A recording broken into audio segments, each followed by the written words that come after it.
Hi, and welcome to this video on Big Data and Analytics for the Microsoft Student Accelerator Program 2019. My name is Coda, and in this video, I'll be taking you through Azure Notebooks, which is part 1. In part 2, which is the following video, we have Vicky, who will be going through using our output from Azure Notebooks in Power BI. So, a little bit about this video. So, the Big Data and Analytics module will focus on transforming data into insightful information. We will be loading a large dataset into Azure Notebooks, where we will clean, transform, and store the data we manipulate. In part 2, with the use of Power BI, we will then import our transformed data to create useful visualizations. Some learning outcomes, so we'll learn how to create and use Azure Notebooks. We'll become comfortable manipulating large datasets. We'll use CSV files created in Azure Notebooks in Power BI, and then we'll create visualizations using Power BI. Before I go into our demo, I just want to cover some basic principles here. So ETL, I want to talk about converting data into information, and some of the tools we'll be using.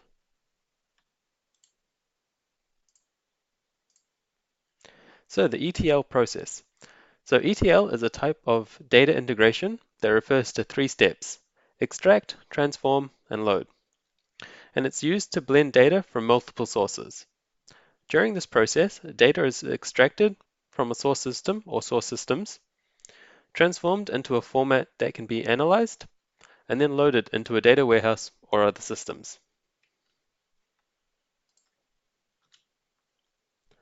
Data at its core is just facts or figures, bits of information, but not information itself. When data is processed, interpreted, organized, structured, or presented so as to make them meaningful or useful, it's then called information. And information provides context for data. And it's this context which allows decisions to be made. As you can see on this slide, the far left contains data from various sources, and by going through the process using various Azure services, we can combine and transform it into information. Now for this mini project, we won't be going through all these services as it would be a huge topic, and there are also limitations to these services on the trial and Azure for Student tiers.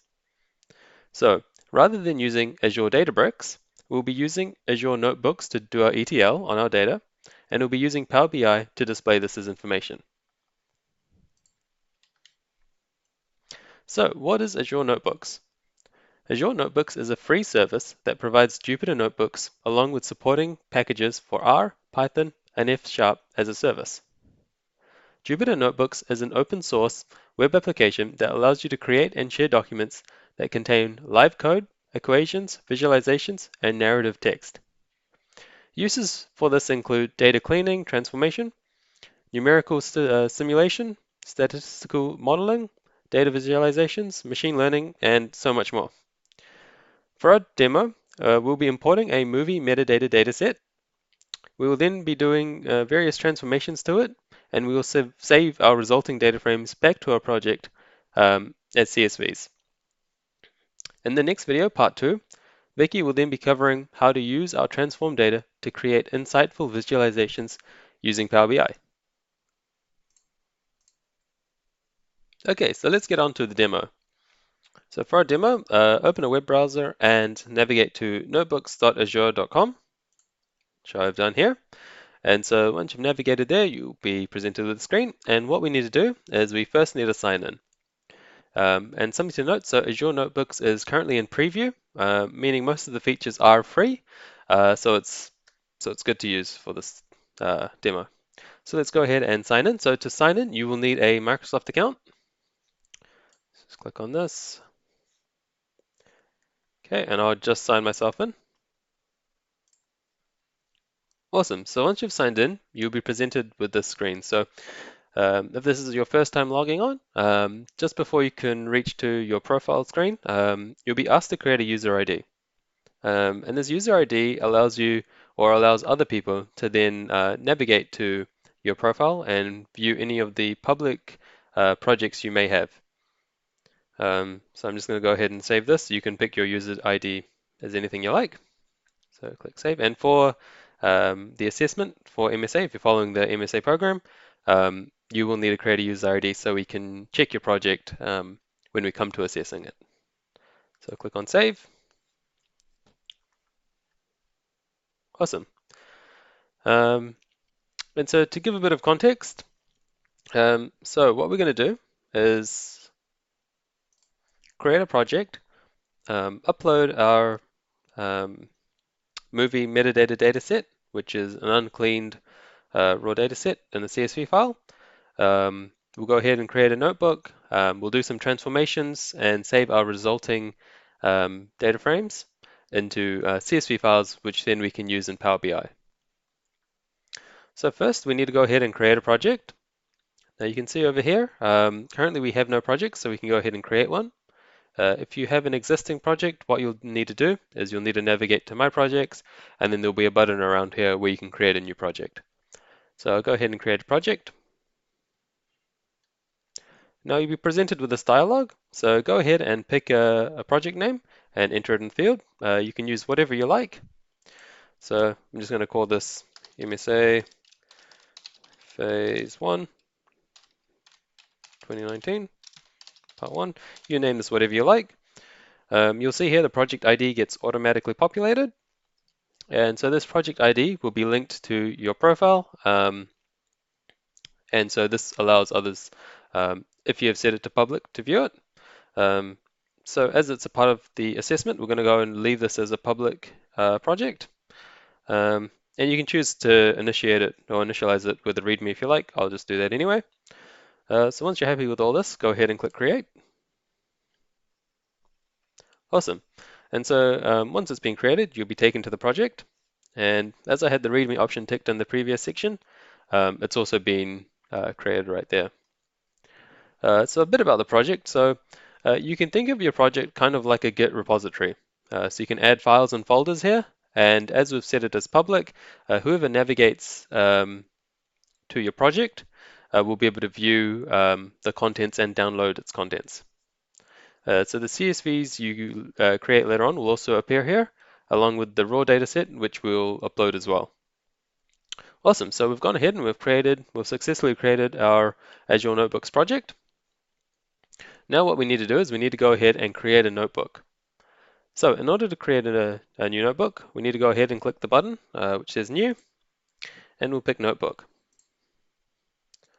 Awesome. And so you'll be prompted with this dialog here, and you can enter in whatever name you want to go ahead and call your notebook. So I'm going to go ahead and call it just Movies.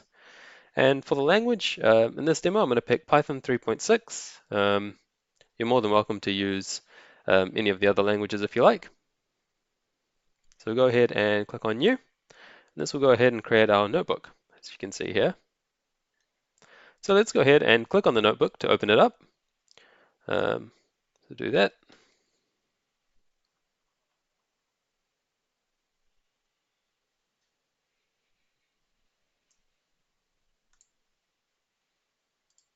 Awesome. So this is what a notebook looks like. Some key areas to note. So let's see over here. So this is our cell. And so this cell, this is where you would add your Python code if that's the language that you've selected. If you want to go ahead and run the code in the cell, you can go ahead and click on this Run button. When you click the Run button, it will run the piece of code and it would add an extra cell underneath if you want to add more code. If you just want to add more cells, you can go ahead and just click on this plus button and it adds more cells. Some other areas, so you'll note this menu bar at the top here. If you want to upload files to your project or to the session, you can just go ahead and click on File, Upload. If there's anything you want to download, you can go ahead and click on Download. Save and checkpoint, so say you've done your code and perhaps you want to work on your project a little bit later, you can go ahead and save it. And lastly, if you want to go ahead and say download your notebook, you can do that, and there's various forms of files that can be downloaded in. Awesome, so let's go ahead and we'll first upload our dataset. And so I've gone on to Kaggle and I've already picked a dataset. If you haven't done that, and for the assessment, you'll need to go ahead and pick a different data set. But for this demo, if you're following along, you can go ahead, and if you look at our Git documentation, I've got a link to the Kaggle URL if you want to follow along. So I'll go ahead and upload that. So File, as mentioned, click on Upload, and you can go ahead and see movies metadata.csv. So I'll go ahead and click on that to open it and upload. And so you'll be prompted with this dialog box. And one thing to note, and I guess pretty much what it says here. So at the moment here, if you leave it as this option, it won't persist once the notebook service shuts down. So to make our lives a little bit easier, we'll go ahead and we'll upload it to our project folder. And so once we've selected that, we'll go ahead and upload. So if you don't select it to the project folder, next time you come back to your notebook, you will need to re-upload your CSV. But as we're saving it to project, it will always be there. So we only have to do this once. So let's go ahead and upload that. Awesome. So it looks like our CSV file with the raw data has been successfully uploaded. Cool. And now we can go ahead and set up our notebook. So before we can actually do any transformations, we actually have to set our notebook up or configure some things in order to do this. So first what we need to do is we need to install the PySpark library. And so before I explain what this library does, we first need to understand what Spark is. So Spark is actually Apache Spark. And so Apache Spark is a unified analytics engine for large-scale data processing. It's a popular open source framework that ensures data processing with lightning speeds, and it also supports various languages such as Scala, Python, Java, and R. And so what PySpark is, it's a Python API for Spark that allows you to harness the simplicity of Python and the power of Apache Spark in order to tame big data. So first, we need to go ahead and install PySpark, this API. So what we'll do is we'll first click on the first cell in the notebook and we'll add the following code. Cool. And as mentioned, so if you want to run cells, you go ahead and click on this run button. Now note, we've got two cells. However, the cell that gets run is the one that's been selected. So go ahead and click on run. And just need to wait a while. And you'll note that, there you go. So what it's doing is it's collecting the PySpark API, and it's just currently downloading it to our notebook. So this does take some time, so I'll just go ahead and pause the video while this does it. Okay, and you'll know this command is successfully run once you see this message down here where it says it's successfully installed. Awesome, so once this is done, we can go ahead and do the next part. So what we need to do is we need to go ahead and import a few modules. And I guess before just going on to that, so with these cells, they don't actually tell you whether they're in progress or whether you need to wait for the output. So I guess you kind of have to know what the what you're executing to know that we should be waiting for this to pop up. But anyways, we'll continue on. So we need to import a few modules. And so the first module we need to do, we need to import is Spark session from the pyspark.sql module. And so what this module does is it imports what we need in order to create the entry point into Spark for our application. The next module we need to import, or modules, is we're just going to go ahead and import all the functions. Now, normally you would just import the modules that you need. However, for simplicity for this demonstration, I'm just going to go ahead and import everything just to make it a little bit simple for us. And lastly, we need to go ahead and import the types. And once again, for simplicity, I'm just importing everything. So to explain what this one here does, so essentially this module, it adds the modules which allow us to do things like concat, when, column, add user-defined functions. And this one down here, the types. So this adds modules related to types such as date type, string type. Yeah. So once again, once we've added what we need to do, we'll go ahead and we'll run the cell. Awesome. So that's run. Cool. And now what we need to do is we need to create our Spark entry point or session. And so in order to do this, we're going to go ahead and add in the following code. So in a new cell, we'll paste this. So remember the Spark session module we just added. So we're going to use that, and we're going to go ahead and build the session. And so for this name, you can add in whatever you like. I've chosen MSA Phase 1. And I'm going to go ahead and get or create a new session. And after that, we're just going to go ahead and display our Spark session. So we'll go ahead and run that. And as mentioned, we don't know if it's in progress, but as we are expecting some output, we'll just go ahead and wait. There we go, there's our output. So it's an in-memory session. And so what this means is, say if you go ahead and close your notebook, you will need to go ahead and rerun all these cells again. It shows our version and what our app name is. Awesome, so we've set up and configured our notebook. So now what we can do is we can read our raw data that we uploaded, and we can do some transformations. So let's go ahead and do this. So what we're going to do is first, before we can do any transformations or manipulations, we need to go ahead and read our CSV file with the raw data, and we're going to go ahead and save that into a data frame, which we can then later do operations on. So we go ahead and click on this new cell, paste on this code, and all this code and all these instructions are also documented on our GitHub repository, which will be in the description, in the video description, so you can go ahead and browse that. Awesome, so what we're doing is using our Spark session, and we're reading. We want to keep the headers, and we're inferring the schema, and we're just specifying the CSV file we want to read from. And this is what we uploaded a few steps ago. So what we'll do is we'll go ahead and run the cell. Okay, cool. And so after we've stored the contents of the CSV file into a data frame or created a data frame, we can go ahead and view the schema of this data frame we just created. And what this means is it will show all the columns that are contained within this data frame. So to do this, we just go ahead and add in a new cell, and we'll go movies, which is our data frame, and we'll go ahead and print schema. So if we go ahead and run this, as you can see, so we've got an adult column, see null will true, so it can be null. Essentially what this is it's actually just a true or false, so the schema is a little bit incorrect from its inferences, but having a look at the CSV file before, I know that this will either be true or false, and it kind of just shows whether or not the movie is an adult movie or not. Some other things, it shows the budget of the movie, genres, the homepage, which is like a website link, movie ID, what else? Got the title of the movie, the runtime, the revenue.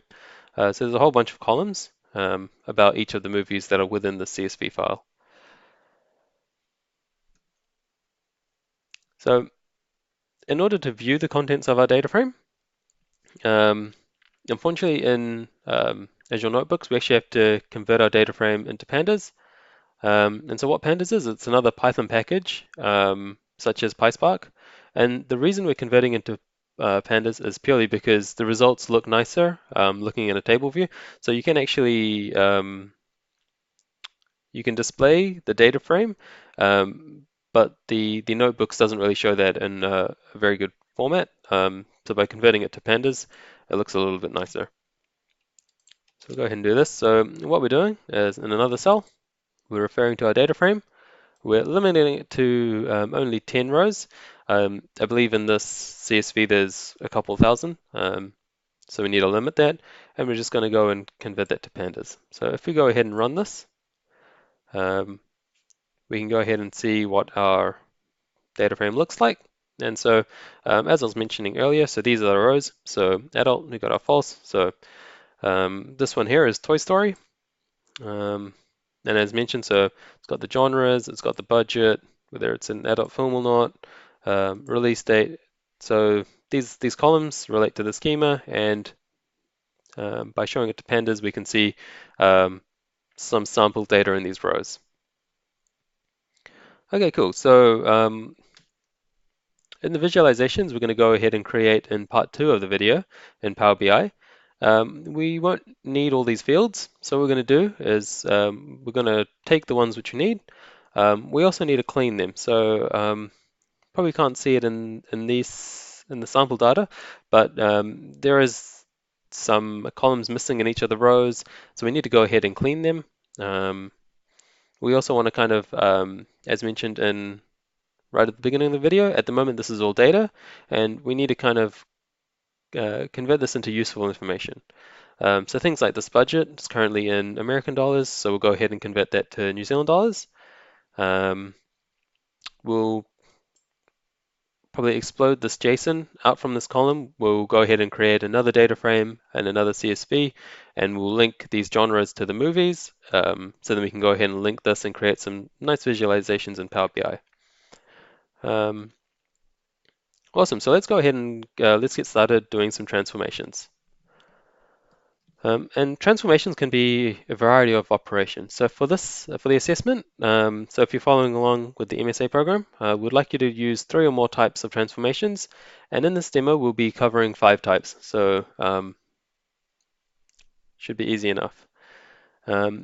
So what are transformations? So in the GitHub repo, I've linked a web page which kind of bullet points a bunch of transformation types. And as mentioned in this video, we'll be doing a whole bunch of transformations. So we'll be covering cleaning, format revision, filtering, splitting, and data validation. And so after doing our transformations, what we'll do is we'll end up with 3 types of data frames, which we'll then convert into CSV files. And these data frames are the following. So we'll go ahead and create a movies data frame. And so as mentioned, we don't actually need all these columns. So we'll pick some key columns of interest and we'll store these into a movies data frame. We'll create a movie type data frame, and what this will do is we'll link to the movie ID, and what we'll do is we'll get each of these genres and we'll link these genres up to the movie ID. And lastly, there's also another column which is production company. So if I go ahead and scroll to the side here,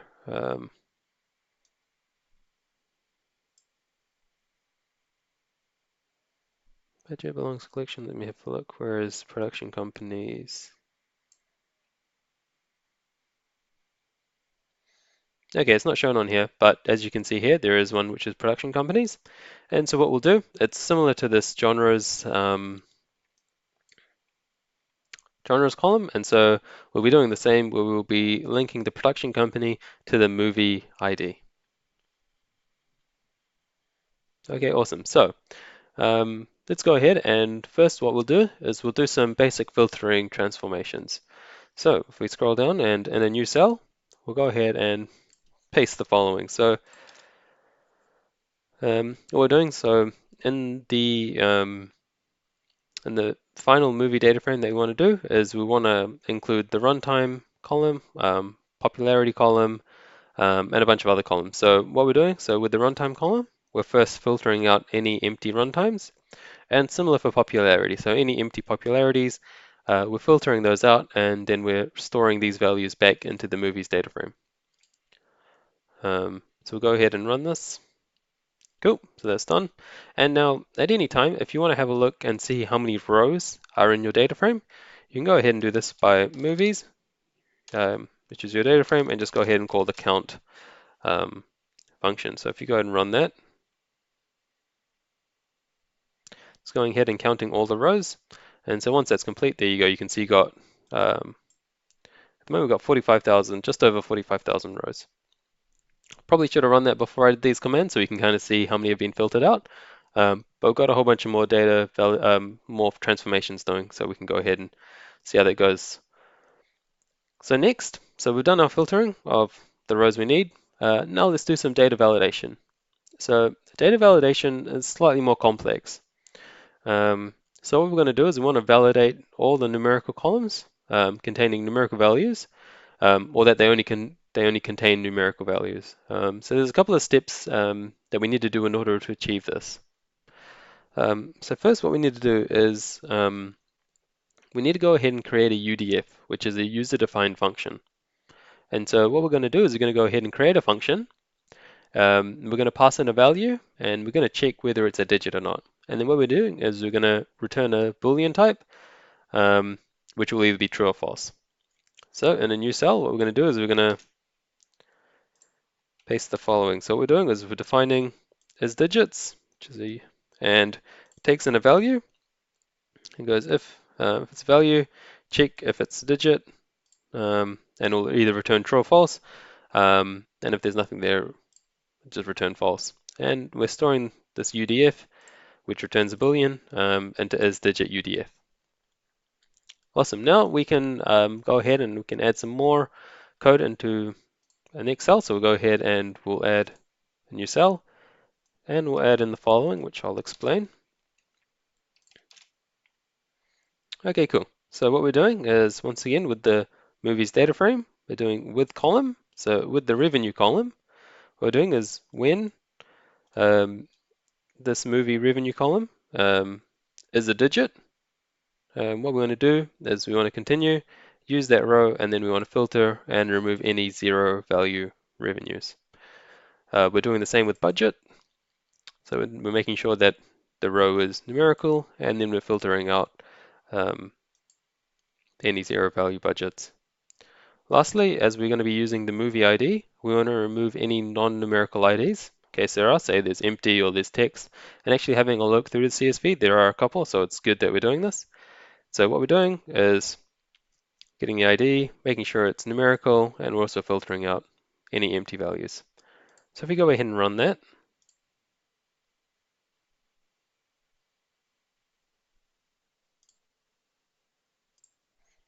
we see we've got an error.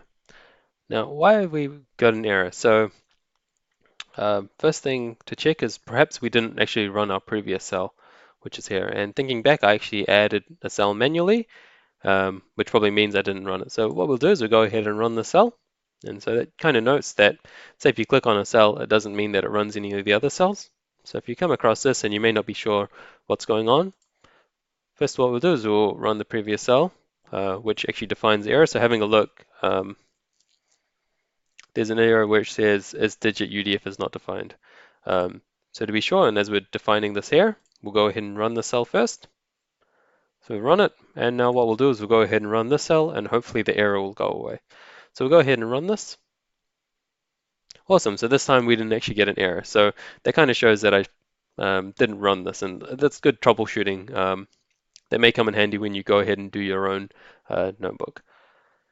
So let's see, so if we go ahead and copy this now, we can go ahead and see how many rows this may have taken out. So movies again, so as we've been saving all our transformations back into the movies data frame, we can go ahead and do movies count, and if we run this, we can go ahead and see how many rows we have now. So just waiting while it counts it all up. And there you see we've only got 4,947 rows, so it actually did take a lot of bad data out of there. Awesome, cool. So what we'll go ahead and do now is we'll do some format revision. So what we're doing here is we're going to go ahead and convert the budget and revenue to NZD, so New Zealand dollars. So I'll go ahead and paste this, and we'll go through what this code actually does. So having a look here, so what we're doing is, once again, so we're going movies with column, and so what we want to do is we want to create a revenue underscore NZ column, and what we're doing is we're using the movies revenue column, we're casting it to a float, and we're multiplying it by 1.46964. And so you may be wondering where this values come from. So that's just the current exchange rate at the time of recording. And so basically we're casting this movie's revenue to a float, timesing it by this value, and then what we want to do is this resulting value, we want to create a new column if there's not been created, and store this value in the revenue NZD column. We're doing the same with the budget, which is exactly the same, but this time we want to go ahead and use the budget column, and we want to store the resulting value in a new column, budget NZD. So we'll go ahead and run this. Awesome, that's great. Cool, and lastly, let's do some cleaning. So what we'll do is, in order to clean the date into an actual date type, we'll be doing this to maintain consistency. So what we're going to go ahead and do So we'll paste this in. So once again, what we want to do is with the movie's release date, we're going to go ahead and cast it to a date type, and then we're going to store the resulting value in release date. So we can go ahead and run this now as well. And so if I go ahead and just type in movies.limit limit to 10, you can add in whatever number you like to pandas. Kind of see what our data kind of looks like at the moment. So here should display, there we go. So having a look now. So we scroll down to the bottom. So having a look here. So we've added in our 2 extra columns, so revenue NZD and budget NZD. It's got our values in there as well. We filter out any empty or 0 values. And this here, so converting it to a date time. So if we go ahead and look at the release date column, hopefully it should be here.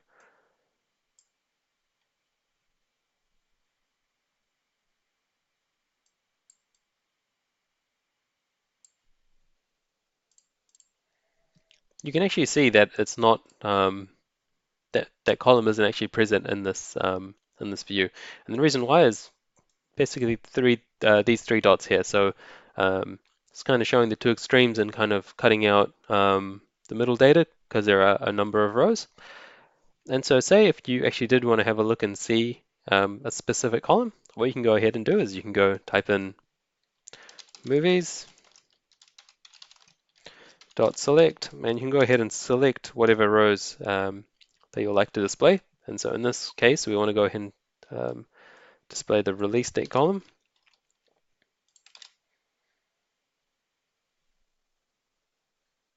And let's also pick a couple of other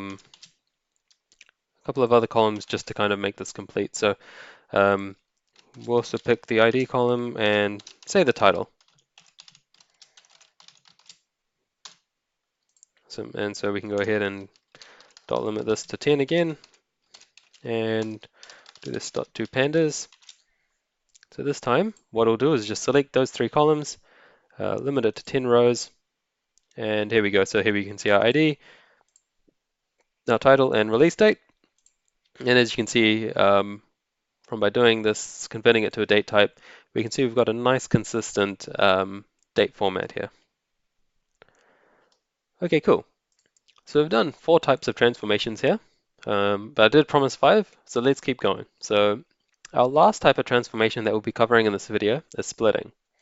And so before we get into that, we can see that we've prepped the columns we need to create our movie CSV file, but we still need to do some additional transformations to create the other 2 CSV files which I mentioned, or the other 2 data frames that I mentioned previously, which is movie type, so the one which links the movie ID with the genre, and also movie company, which links the production company to the movie ID. So if you go ahead and look at this here, so if you have a look in the column genres, if you have a look at the values within here, you can actually see that these are of JSON entries in here. And so what we want to do is we want to explode this JSON, pull out all the genres for each of the movies, and then we want to go ahead and store this into a new data frame which links all the movies to the genres. And so in order to explode the JSON entry, we first need to state its schema. And so we can see it has a long for the genre ID, so the ID, type long, and a string for the name of the genres. So the name and strings are here. So that's kind of the schema. Then what we want to do is we want to create a new column which explodes the JSON or stores the exploded JSON, which we'll go ahead and call that genres exploded. We'll then go ahead and create another column called genre name to get all the genre names from the exploded column. And then as we've got all the data we need, we can then remove the genres exploded column. So this may be a little bit confusing to visualize. So what I'll do is I'll go ahead and paste in the code, and then we can go ahead and see what I'm meaning. So in a new cell, we'll go ahead and paste the following. So as mentioned, we're going to go ahead and create a schema, and we're specifying that the ID is of type long and the name is of string type. Okay, and then what we want to do is, as mentioned, we want to go ahead and create a new column called genres exploded. And what we're doing is we're exploding from JSON the genre column using the schema we just defined up here. So what this is going to do is going to create a new column with exploded JSON into genres exploded. Then what we want to do is we want to create a new column called genre name, and we're using the value from genres exploded dot name. So that's going to store all the genre names. As we've got our genre names, we no longer need this genres exploded column, so we're going to go ahead and drop that. Lastly, we're going to go ahead and select ID, which is the movie ID, which is this here, or it's also up here. So we're going to select that, and we're also going to select column genre name. And what we're going to do is we're going to create an alias and just call it genres. And so what we're doing this with the movies data frame. And so we're going to do all these transformations, and then we're going to go ahead and store that into the genre data frame, into a new genres data frame, which leaves our movies data frame the way it is, or the way it is in the previous cells. Lastly, what I've got down here, which everyone should now be familiar with, is we're going to go ahead and view the contents of our data frame. So we're limiting it to 10 rows and converting it to pandas. So let's go ahead and run this and see what happens. Okay, so it's going to go ahead and do that.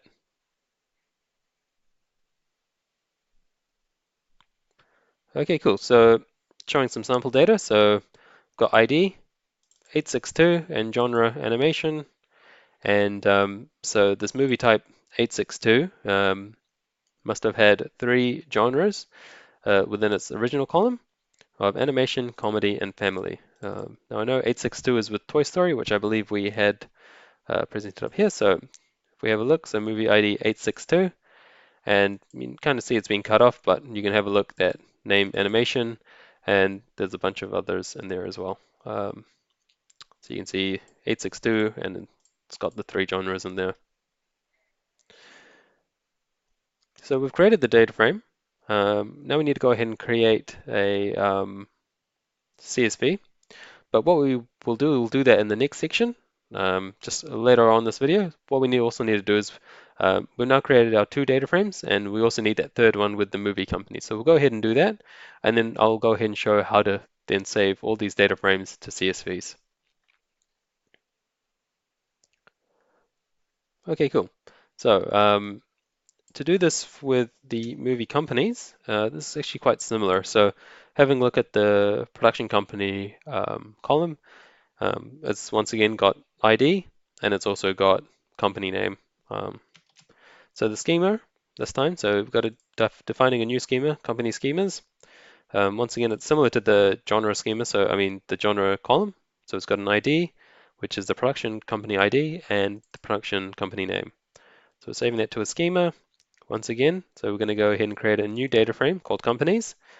Using our existing data frame movies, we're going to go ahead and create a new column called companies exploded.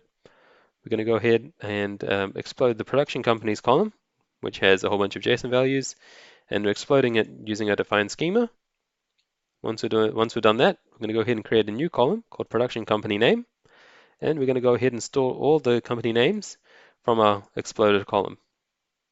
As we've then used all our values that we need to from our company's exploded column, we're going to go ahead and drop that. And lastly, we're going to go ahead and select the ID, which is the movie ID. We're going to go ahead and select our production company name column that we just created up here. And we're just going to put an alias called production companies. And we're selecting that and storing it into our company's data frame. Then once again, if we want to see the result, we can run this companies.limit 10 to pandas. So if I go ahead and run that now, should be able to see the resulting value. There you go. So you can see for 862, which is Toy Story, the production company was Pixar Animations, and there's a whole bunch. As you can see, some movies have a whole bunch of production companies linked to them. Some may just have one. Okay, awesome. So we've gone ahead and we've cleaned what rows or what columns we need in our movies data frame. We've gone ahead and created a new data frame for genres, and we have our movie ID and genres within there, and we've also done the same for production companies. So we've transformed all the data, and now what we need to do is we need to create some new CSVs with this clean data. So almost all done, but there is one more thing we need to do. So these data frames are actually temporary. So they're temporary in the sense of this notebook. So we need to save the results into CSVs back into our project so that we can download them and use them in Power BI, which will be in part 2. So let's go ahead and do this now. So in a new column, what we're going to do is we're going to go ahead and just add in this following code. And so what we're doing is using our genre data frame that we created up here. We're collecting to one. So if you don't do this, what will happen is it will create multiple CSVs. So by having this set to 1, it will just have one CSV file. We're going to go ahead and write to CSV. We want to call it movietype.csv, and we want to maintain the headers. So these are the headers: ID, production company, or ID and genres. We want to keep these in our CSV, so we're going to go ahead and specify this to true. So we'll go ahead and run this. Awesome. And so the CSV will be created and will live within our project, which we can later download. Now we also need to save the cleaned movie company's data frame. So the code is actually quite similar, but there are two key differences. So this time we need to refer to our company's data frame, and of course we want to name it a different file name. So we can go ahead and run that. Awesome. So that these two cells have created our two CSVs, so our company and genres CSVs, but there's one last CSV file we also need to create. And so this refers to our original movies data frame, which is all the way up here. Not that one there because that's selecting 3 columns. But yeah, this one up here, or these ones here. Now, as mentioned before, all these columns are actually quite overkill. We won't actually be using all of them in our Power BI visualizations. So what I'm going to do is the ones we've cleaned are the ones that we decided to use. So I'm going to go ahead and select those ones and then save those to a CSV. And so this will be a little bit different in terms of the code, and it adds in an extra step. So if I paste that in here, you can have a look, see, so now we're referring to our movies data frame. And this backslash is just say if you want to add in some code in the next line over, you can just add backslash, so it refers to the same things as all in the same line. This time we're selecting the ID, title, our budget NZ, NZ dollar column, our revenue NZ dollar column, popularity, and our runtime. So these are all the columns that we cleaned and transformed. We're then saving it as one CSV file. We want to write it as CSV. This time we want to call it movies.csv, and we want to maintain the headers. And so we'll maintain these column names when it writes to CSV. So we'll go ahead and run this now. Awesome. So it looks like everything's run successfully and everything's been created. So that's great. So now what we need to do is we now need to find where these CSV files are, and we need to go ahead and download them. So how do you go about downloading these CSVs? It's actually quite easy. So there are two ways of doing it. You can either navigate back to your project and you can go ahead and tick them and download them, or while we're already in this notebook view, we can go ahead and click on the File menu, and you can go ahead and select Download. And now we've been saving them to our project, so we'll go ahead and click on Project. And you can note here are our 3 CSVs. Now, actually, if you have a look closer, these are actually folders. And so these folders contain the CSV files. That's just kind of how PySpark does it. If you wanted to create them straight as CSV files, you can do so by converting into a pandas data frame. But by loading it to pandas, it loads it all in memory. And so you run the risk, especially with large data sets, that you run out of memory and it fails. So we'll go ahead and we'll just select these 3 CSV files that we created. We'll need to go ahead and download them in order to use them in part 2 with Power BI. So I've selected those and I'll go ahead and download. So those are going on and they'll download as one zip file with the 3 folders. Awesome. And so that kind of concludes this part of the video in part 1. Azure Notebooks of this two-part series with Big Data Analytics for Microsoft Student Accelerator 2019 Phase 1. Now, one thing to note before we do close off. So, while in this video demonstration we've gone through end-to-end the entire project, say you may work on a little bit and you may log out and then you may revisit your project later on to continue working on it.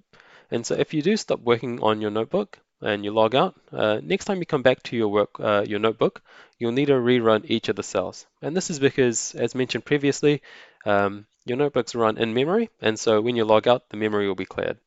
As we saved our raw data and our CSVs to our project, we won't need to re-upload them, but you will need to rerun each of these cells. So if you come back, you'll need to reinstall PySpark, import your modules, create a new session, and rerun before you go back to the bottom cell and continue coding up. Excellent. So if there are any questions, leave a comment below in the video. And as mentioned, this completed project will be linked in our GitHub documentation, which is linked in our video description. Thanks for watching, and after you've done this, please do watch part 2 of our series, which will show how to use these CSV files in Power BI to create some awesome visualizations. Thanks.